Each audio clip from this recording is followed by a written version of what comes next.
Non-Stop Rock Talk with Tyson Bryden. Welcome to Non-Stop Rock Talk. I'm your host, Tyson Bryden. Today, I'm very happy to welcome Gilby Clarke to the show. Gilby, welcome. How's it going? Tyson, I'm having a great day. Thank you. Excellent. Now, you've just released a brand new record, your first solo album, I believe, in almost 2 decades, on Golden Robot Records, entitled The Gospel Truth. Tell me about your mindset going into writing and recording this album. Did you have a preconceived notion of how you wanted to present yourself in 2021? Tyson, I did. Because it had been so long, and there was a period during that time where I wasn't putting out records where, I kind of had the attitude of, what do I need to make a record for? It's a different world now. No more traditional record companies. My live dates are fine. And that was the wrong way of looking at things. I look up to bands like Cheap Trick, who are still prolific and still putting out great records. Yes. So I had thought, I made a few records. I kind of said what I wanted to say, put out a lot of riffs. What do I have that can contribute that's, going to be good? It's going to be better than those records, So I had to take a good hard look, and I had to do some work. And I knew what I wanted to do. I thought the Swag record that I put out was good in the sense that it was very focused. Some of my earlier records, they had pop side, rock side, stone side, blues side, but they weren't really cohesive. But I think Swag was pretty cohesive. It was a rock and roll record. So I knew I wanted to make a rock and roll record, guitars, bass. But what I didn't want to do was be redundant in the writing. I didn't want to be repetitive with lyrics, cliche. I didn't want you to know the rhyme I was making before I made it. Like, I love you, you're the one, all that kind of. I want to avoid all that. Even chord changes. I wanted to put some tricks in there where you didn't know the next chord coming up. Things like that was important to me. Once again, I didn't want to be redundant or repetitive. So there was a lot of work. I had to challenge myself lyrically, and it took a while. I mean, this record, I'm not saying it took 5 years to make, but, it took a couple of years and some real reflective parts on for myself, So yes, I did have a preconceived idea of what I wanted to do, and I am happy how it turned out. It did come out pretty much the way I hoped it would. That's fantastic. I mean, you mentioned the thing about the rock and roll vibe, and I totally got it from that. It really, I guess you could say, it really goes for the throat. The guitars are in your face, but more in a 70s almost punk-like approach. It's bare bones rock and roll. I mean, in terms of recording guitars, how did you approach that? To me, it sounds like a guitar through an amp, more or less. And it is. I mean, I listened to a lot of Rick Derringer, Joe Walsh, Paul Kossoff. That's what I was listening to, because all those 70s records just had a sound about them. It just clarity in the guitars. Now with everything that we have available to us, guitars have so much gain on them and low end, and I don't know how they double them. So this is really pretty much the approach I've always used on my records, but I just kind of solidified it. The left side is my JMP 50-watt Marshall. Used a different guitar. Sometimes it was I have a 59 Junior, a double cutaway stock. I have my black Les Paul I've been using forever, a gold top Les Paul. And the right side is my AC30, which sometimes I use a Duesenberg, sometimes I use my Telecaster, sometimes I use my Zemetas. So it was always, Marshall, AC30, never doubled, like I said, just, those two parts. And if the solo was always done with a different guitar and a different amp, like I never used the same amp, the same guitar. To me, in the world of Pro Tools, this is what helps with separation. Right away, I kind of noticed that as soon as I put it on, and as the more I'm listening to it, the album, the more I'm hearing, more stuff's popping out to me, which I think is fantastic. I mean, on the title cut, I've listened to it a few times, and I was like, how did I miss the background singers? And like at the end, and I'm like, oh man, that just sounds so cool. So. Yeah, I can't wait to keep listening to it. The unfortunate thing is that I guess the vinyl is not going to be out for a while. Yeah. I mean, we're hoping 6 months from now. I'm not sure if you're familiar with the vinyl world right now, but everything is back ordered. It's just getting vinyl made right now is just it's impossible. So it's not on our part. It's just the manufacturers are a little bit behind, and that's okay. I mean, it's something to look forward to. I have the Amazon. Exactly. It's like, do I buy the CD? No, you know what? I'll wait. I've got it on Amazon. I'll wait for that vinyl because I can't wait to put it on and listen to it. Yeah. I agree. So, now, I must ask about the track Tightwad. Killer song, features Nikki Sixx on bass, who I think needs no introduction, really. Jane's Addiction drummer, Stephen Perkins. How was it that they ended up on the track? Well, one of the great things for me as being a solo artist is I can use different people all the time. I don't just have one drummer, one bass player. It's not to say that these guys couldn't play on a whole record. Of course they can. They're incredibly talented. But for me, it's inspiring. It's inspiring when I got Nicky in a room playing bass. It just adds a different touch. I got Perkins playing drums. It's just the way he plays. To me, these are the things that make it fun for me. So Nicky was going to be on my first record, Pawn Shop Guitars. So we were both recording at A&M. When they were doing the Karabi record, I was making Pawn Shop Guitars. So I tried to get Nicky in at that time, and it just didn't work. We just kept missing each other. And we've been friends. I've known Nicky before Motley Crue, so we've known each other. We go out to dinner together. We don't have drinks because Nicky doesn't drink. Yeah. The wives know. The wives actually had lunch together 2 days ago. So this record is a family affair. Everybody who's on this record, I've been out to dinner with. They've been to my house. That element of not only just being talented musicians but being friends does bring something special to it, I think. So yeah, Nicky, to me, having Stephen Perkins and Nikki Sixx together is just magic. I know, I agree. It's so fun. I mean, even Perkins said, I've never been on a track with Nikki Sixx before, and he had a big old smile about it. The line is cool, though. The line he plays on that song is perfect. Like, it's so cool. I love that's it. Nicky?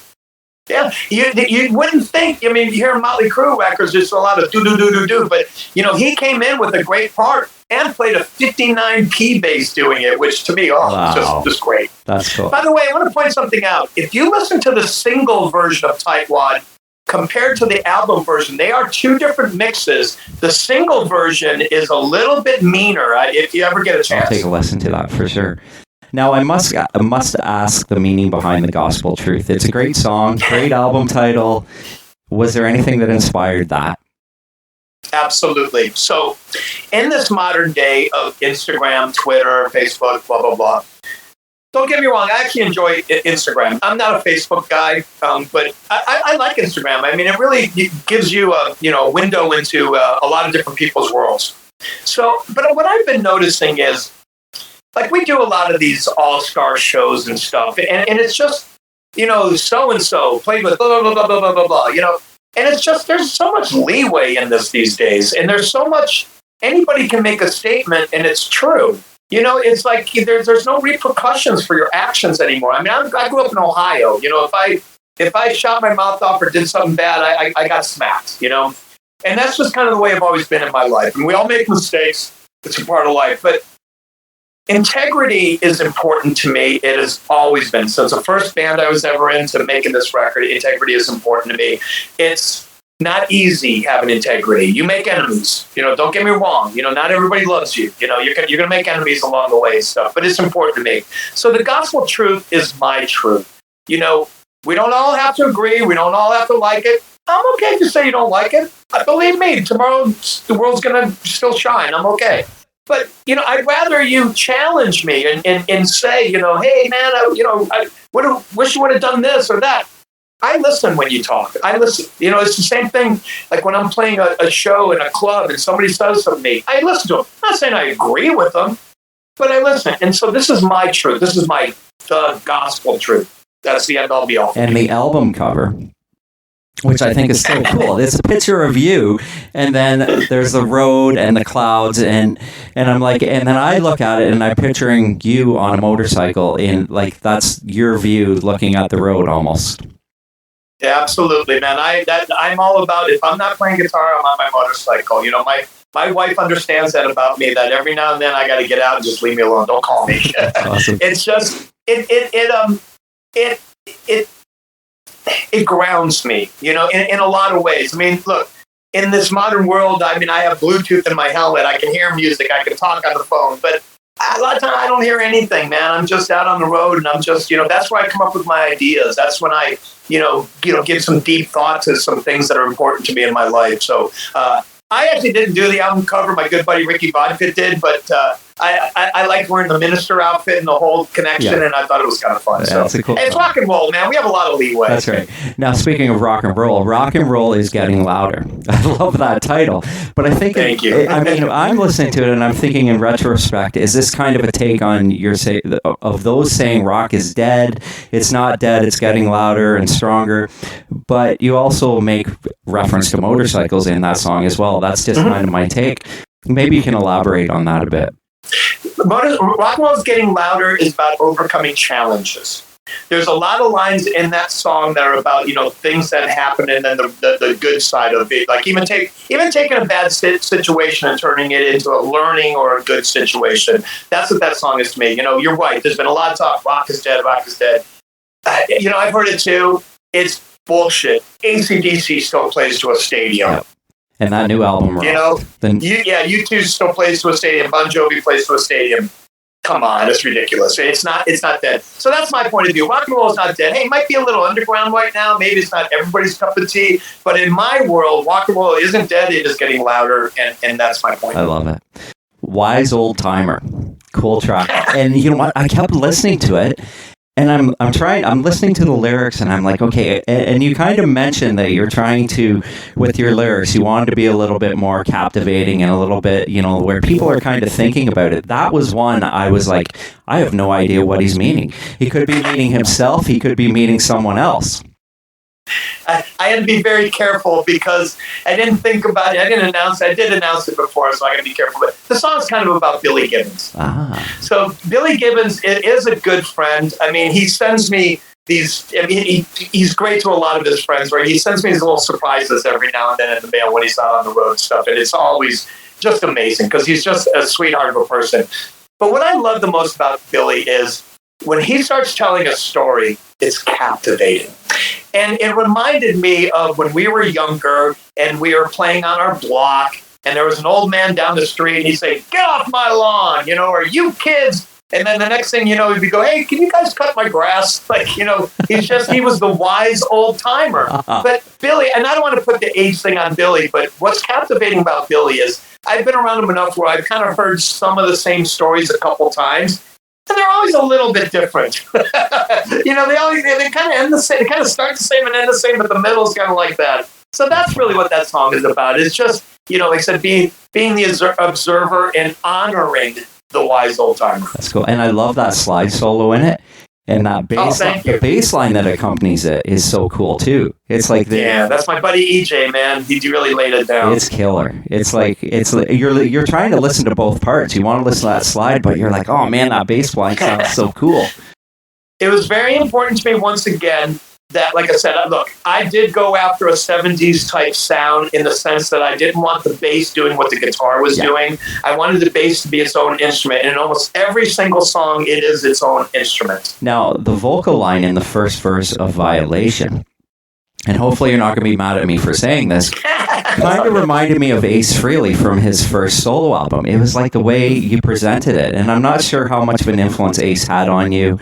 If at all. But, I just checked out, that was 10 years ago, that version, that great cover you did of God of Thunder with Slash and Tommy Lee. Oh, yeah, was that great? Man, I'll tell you one thing. You can hear my guitar louder than anybody's in that mix. But anyways, it was just that part, but then the rest of it doesn't sound like Ace. I think it was just how you came across in that vocal. It's interesting that you say this because I've heard this a couple times where people have referred to Ace. Look, I'm a huge Ace fan. I mean, Kiss was one of my first bands that I got into. When I was a kid, I was in my clique. I was aware of, I loved Kiss. I loved Zeppelin. I loved Aerosmith. I loved Alice Cooper. I had some friends that were like, if you like Kiss, you can't like Zeppelin. They're not on the same plane. I was like, I like Elvis, I like the Beatles, and I like the Stones. I like the Who. I like them all. And I love them all. Not just like them, I love them all.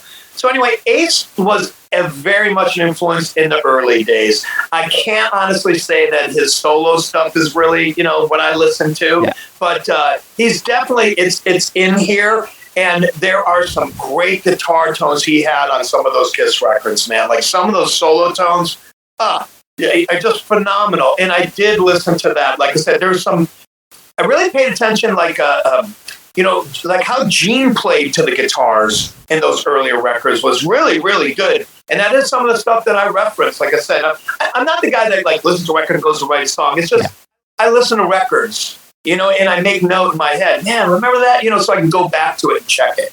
Yeah, Gene always, he doesn't even give himself enough credit for his bass playing. I agree about that, too. He's a very good bass player. Very good bass player. Very melodic, very creative bass player. Yes, I agree. Now I wanted to ask you about Guns N' Roses. And this was a question I always wanted to ask you. When you joined the band, you had a short time, I understand, to learn the material. And I found it funny because in the press, I believe that they said that nobody knew what Izzy had actually played. So I always assumed that his rhythm parts were panned on the, I guess it would have been left, right? The left, yeah. So, was it on Appetite? And Illusions was a little bit more complicated, I think. Yes, exactly. And yeah, go ahead. Yeah. So was it a challenge learning those parts? Like actually, because those guys didn't know what he played, and. Well, so you kind of answered the question. So it's very simple. From the day that Slash called me to the day I went on stage was 2 weeks. Okay. And in that first week, they asked me to come down only a couple times to play with them. And when we only played a couple songs. We didn't go through the set. So there was a break, played a couple days. I didn't hear from him like 3 or 4 days. And then he called me and he goes, Gilby, you've got the gig. We leave next week. The first show's in Boston. Learn the whole catalog. Wow. And I went, why don't you just give me the set list and I'll just learn the set list? Because that's a lot of fucking songs because the Illusion records had just come out and I hadn't even heard them yet. So it's not like they only had 20 songs. They actually, with the Illusion side, they had 50 songs. He goes, no, learn the whole catalog. He goes, we don't have a set list. I go, oh, come on. What do you mean? You guys are playing, arena stadiums. You have to, he goes, we don't have a set list. He just calls them out. You have to know everything. And I went, fuck. And so what I'm thinking is, well, we're going to sound check and rehearse. No, we didn't sound check and rehearse. They had already been playing for a couple months. They didn't want to sit there with the new guitar player. The only time they would do it was to get the background singers and the horn players together, So I basically really had, and we always say, I had 2 weeks to learn 50 songs. I really had a week to learn 50 songs. And this was before YouTube and, all that stuff. So Slash said, Gilby, look, Izzy's left, I'm right, just learn left. Okay, so that was my approach. But you're right, when I got to Illusion stuff, Slash played a lot more. Yeah. There's not really clear Izzy parts on stuff. And so when I asked them, they're like, I don't know what Izzy played. I asked up there on songs, what did Izzy play? I don't know what he played. So in that sense, they gave me freedom. It's like, learn the important stuff and just make it your own. And Slash gave me a lot of freedom there. So there were things that I played note for note, and there's some stuff I just got to play the way I thought it should go. But at the very end, the last song that I learned was The Strange. For some reason, I was really having a hard time finding my spot in A Strange. Listening to it, going, I hear Slashes, but I don't really hear the rhythm under there. So I called Dizzy. I said, Dizzy, I'm really having a hard time with The Strange. Can you maybe sit down with me and we could find what I can do? And he goes, oh, well, here's the music book. And he handed me a brand new music book of the Illusion record just came out. And I go, there's a music book? Wow. I just sat with my ear to a fucking cassette player for a week, and there's a music book? I was so mad. I could have just sat with the music book and learned this song. It took me an hour. But I know I sat there with a cassette player with a left on it and, playing and learning and listening and playing and learning. And so anyway, that was that's Guns N' Roses for you. That's great. Well, you didn't have to. Did you still have to learn 14 years in Dust and Bones? Because everything I learned 50 songs, every song, because I did not know what they were going to pull out. Yeah. Granted, look, people say, well, the set was pretty repetitive. Yeah, but I didn't know it was going to be repetitive. Yeah. Axl called them out. There were songs where, if you played one song, it usually meant the next song was this. So that I caught on pretty quickly. or you knew what the encore song was or the last song, but the first song, every single night that we walked on stage, I didn't know the first song until I was standing there with my Les Paul on and my tech went to me, Night Train. It's so easy. Like, seriously, I had the guitar on. Ladies and gentlemen, Night Train. That's how I do the first song every night. That's crazy. Wow. That's why I brought a Les Paul, because I figured I can cover anything with Les Paul. Yeah, that is wild. Well, that is wild. So, the Freddie Mercury concert, how long was that after that you did that show from when you joined the band? Well, I joined the band in, I think it was late 91. I don't really remember when the Freddie Mercury thing. I assume 92. I think it was. I couldn't remember when. I don't know, but I do know that it was the first time I was ever in England. I had never been to England before, and England was like one of the dreams for me. All my favorite bands were English, so that was my first time in England. Was doing that concert, and for me, it's been one of my favorite Guns N' Roses moments because all my heroes were on that show: David Bowie, Mick Ronson, myself, and Joe Elliott were on the side of the stage watching them play Heroes together, just like crying almost, because we're both such huge David Bowie and Mick Ronson fans, and I spent the whole day talking to Mick Ronson and asking him every question that I ever wanted to ask him. I remember I was in high school. I was late in high school when that concert took place, and I think I can't remember when it started, but I remember wanting to get out of school so I could go home and watch it, because it was a long day of music, right? Very long day. A lot of bands. Yeah, we had like Spinal Tap and Metallica and Extreme, and yeah, a lot of bands. That was crazy. Def Leppard. Yeah, and that was Vivian Campbell's first show, I think. Oh, wow. You know what? I think I do remember hearing that. It was funny because Slash and I remember walking around the stage, because if I remember, I don't think we sound checked. And we might have line checked or something, but we were walking around the stage, and we didn't have our A gear, from what I remember, because it was a one-off for us and stuff. And we were walking around the stage, and Slash is the Marshall guy. Yeah. I was a Marshall guy, Vox guy, and everybody had these like refrigerators full of like effects and lights and all this stuff. And him and I were just like looking at us going, what does that do? and then you hear it, and it just really sounded like a Marshall. And I was like, but they just kind of went like this and do this, and it still sounds like a Marshall. I just go into a Marshall. Like I couldn't comprehend it at that time. That's crazy. That's funny though. So you guys were just straight. You guys were just straight guitar players. Just plug in and go. Yeah. I never.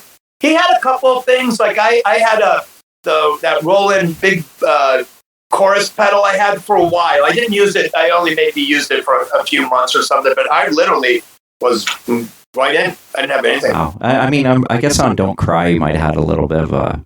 That's what I'm saying. I had that chorus unit, but I didn't use it all the time. Like I said, I got rid of it after a while. Now, I saw you with Slash's Snake Pit in Toronto. Was that at RPM? Well, it was RPM The Warehouse. The Warehouse was next door. Yeah. And I still love that album very much, by the way. Thank you. I was actually right up front. It's still funny. I still have the guitar pick that says "Cure Me or Kill Me" on it. Funny. Yeah, and I have a frame with all these picks, and it's kind of right in the middle. It's so cool. It's like an orange, Orange one, yeah. Harley Orange. And you know what's ironically enough about that show is they were giving away free tickets for the next night to see Age of Electric, who was fronted by Todd Kearns. Right on. Yeah, it's like, when I started researching for the interview, I was like, oh yeah, I totally forgot about that. So we went to that show, and then ironically, here we are. He's playing with Slash now. Isn't that great? Yeah, Todd's so great. Yeah, for me, I remember, because wasn't that the same venue that the Stones played or something? Was that the same venue? It was. I could be wrong. I think. Well. Yeah. I know the Stones. Did they have like a Voodoo Lounge or yes, something? Yes, they did. Yes. Is that the same thing? Yep. Then that's the one. Yeah, the Stones had played there. That's because I hate to say it, but I'm pretty sure I played the same venue with my solo band the year before. Wow, that's crazy. Yeah, because it was funny because I played some of the the same places I had just played with Slash the Snake Pit. Because Slash purposely wanted it to keep it down and dirty. Not that he couldn't do it; he wanted to do it. Oh, it was an amazing show, and Eric was killer. Oh, he was. How loud were the guitars? They were loud, from what I remember. Yeah, it was pretty loud. And that was a pretty big. It was a kind of a weird venue because it was kind of it was length, like more than it went back. It was kind of really long, right? And the stage was right there. Unfortunately, it's been torn down, I believe. Yeah. Well, in Toronto, in the years, I've played there quite a few times over the last, 10 years or so. And, it's a great rock and roll town, man. Yeah. You've got some great venues still. So hopefully they made it through all this. It'd be a shame to. Yeah, I think most of them. It was, that venue was torn down before COVID hit. It was kind of like I think they put condos there. To be honest with you, why not? Right, it's lakefront. So the same thing at House of Blues here in Hollywood, man. It's gonna be a condo. So. That sucks. Now, Pawn Shop Guitarist. My buddies and I played the shit out of that album. So I was stoked when I got the reissue. The vinyl! Yeah, man. And it sounds so good. And it's red, right? Yeah, it's red. Yeah, red. To be honest, I have nothing to do with the vinyl. It's a company that bought the license. Really? I went to a record store and bought a copy myself. You had to buy your own copy. That's crazy. Yeah, it sounds good, though. Yeah, that's all right. Sounds great. Yeah, that's right. Yeah, it did sound good. Yeah, they did do their own master for it, because I do remember back in the day we did one, but it never came out. Really, eh? Yeah. And I just saw that someone had that Slash's Snake Pit has been released. I saw a guy with it. It's a red vinyl. And I'm like, where did that come from? Was that from back then, or is it new? I have no idea. There was a guy on. Yeah, me neither. There are a lot of companies that are, they're able to license it. Once again, if it's on a major label, like Pawn Shop Guitars was on Virgin, so people can license it. Do you pay the fee? You can license it and put it out yourself. You just have to, pay the piper. That's crazy. Now last year I was able to get the Kill for Thrills on vinyl. Wow, now that's a hard one. Yeah, I got it. It came from Europe. And I bought it on Discogs, and it is mint. And look, it's still got the hype sticker on it. Yeah! Isn't that crazy? What does it say? I don't know what the hype sticker says. It says Kill for Thrills, Dynamite from Nightmare Land, includes Brother's Eyes, Motorcycle Cowboys, and Rockets. There you go. Yeah. Right on. And it sounds great. It sounds good. I had actually just caught an interview you did, probably I think last week or whatever. And I was surprised. You spoke of certain members of the band not getting along, which I think can happen from time to time in bands. Possibly there were a few elements that contribute to the band not getting the recognition it deserved. Yeah. Well, we were also Kill for Thrills happened so fast. Yeah. We got our record deal at our first show, who we were opening for a local band that was doing their industry showcase. So they were headlining the Whiskey, had all the labels there, and we were opening. And by the time we were done with our set, all the labels were in our dressing room and making us offers. And we literally had 4 major label offers. And I only had 6 songs written. Our set was only 7 songs with a cover in it.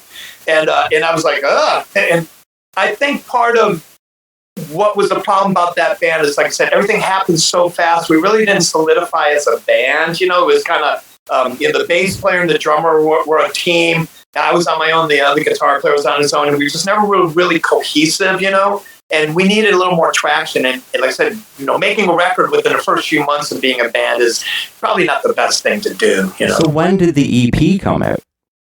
Well, this is an interesting story. So at that time, we had finished recording our full-length record. And at that time, EPs were starting to take off. Matter of fact, I think it was GNR who did lives. Yeah. Everybody's doing these little EPs. So the label had this great idea. Why don't we put out an independent EP first and then follow it with the full-length record? Okay. I go, look, these are all the songs I have written. Yeah. I can't just go write 6 more songs in a week. So they did kind of take some outtakes of songs, like demos, and stuff. So that's why the EP really isn't very good. But yeah, it was just outtakes, and they put this EP on like a small label. And like I said, we also had some really bad luck. So everything was leading up to this big tour. Do you remember a magazine called Rip Magazine? Oh, yeah, of course, yeah. Big magazine. So we were going to do this tour called the Rip Magazine Tour. And it was Kill for Thrills, Circus of Power, and a band called Mother Love Bone. I loved Mother Love Bone. Great band, man. There's only one problem. The singer died a week before the tour launched. Really? a week before, and we're all, it was a co-headlining. We were going to swap places every night because nobody was really like, Circus of Power was big in New York. We were big in LA. Mother Love Bone was big in Seattle, but the rest of the world nobody knew who the fuck we were. So we were going to swap spots every night. Rip was going to present. It was going to be a great tour. And Andrew died a week before, and so the tour went. And like I said, and our career too, Circus of Power too. Nobody really, it really killed the momentum. That's crazy. I mean, I really dug that band, and I think Mother Love Bone could have done really well. I agree. Of course, we got Pearl Jam out of it, but not so bad. That's not so bad. But I think they were kind of. Maybe they were the in between the Seattle and the LA thing. You know what I mean? And that's what we were too. Kill for Thrills. There was, we were 88, 89 when all the stuff was happening, but we were nothing. No disrespect to bands like Warrant and all that. We were nothing like that. We were, like I said, we weren't metal. We weren't grunge. We weren't alternative. We were just like ourselves, Mother Love Bone, and like I said, Circus of Power were all pretty much the same. So MCA, were they supportive? Well, I think in their own way they were supportive, but we were signed by the president of the label, and then we were handed to an A&R person. And even though I'm sure the A&R person is a good A&R person, they really didn't sign us. The president of the label signed us, so the president of the label isn't going to oversee everything. I thought we were just kind of caught in the middle. I thought the songs were good. I thought it was a strong record. I just some bad choices we kind of made that we. It just happened to be bad choices. It's not like we made bad choices. They turned into bad choices. I think some of those songs were mature in terms of what, like you said, we weren't like a Warrant. They were, and Janie was a great writer, don't get me wrong, but they were a little bit more mature than what, like a party band was putting out from LA. Yeah. Which I thought was... Thank you, I agree. What's interesting is... Chris Lord-Alge mixed that record, and Chris Lord-Alge mixed Rock and Roll Is Getting Louder on my new record. And when I came in, and I've known Chris forever, we're laughing and stuff. He goes, man, this is going to kick ass. It's going to just sound like the Kill for Thrills record. I went, Chris, I always thought the Kill for Thrills record was a little bass light. And he goes, it holds up today. And he puts on like one of the songs that had bass on it. And he's going, that sounds great. And I thought it was a little light on the bass. Because the band really had some cool bass lines in it and stuff. I just really didn't hear it so much on some of the mixes. Yeah, you like to hear that bass. You know what I mean? Like I said, on those tracks on your new album, I'm listening to it on computer speakers and I'm hearing those bass lines. Yeah, put the headphones on. It'll be a little clearer. You can hear all the... I worked hard, like I said, on things like, stereo and, things are here for a reason and there. I work hard on that stuff. That's awesome. Sonically, it sounds fantastic. I'm going to put the headphones on tonight.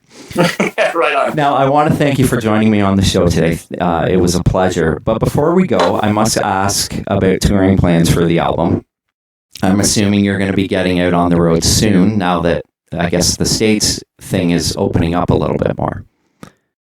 Yeah, we have offers. We haven't accepted anything yet. We, as I mentioned earlier, we had just done a couple shows a couple weeks ago just to test it out. And it's still, I don't think we're ready yet, but so we have some offers. We're in a wait and see with everybody else. My worry is, once the floodgates are open, once the big bands start getting out there, not everybody's going to have the money that they had 3 years ago, so, we're going to be all competing for the same thing. So we got to be smart about it. And, we all don't have to rush, music, so we're talking about a Kill for Thrills record made in 88.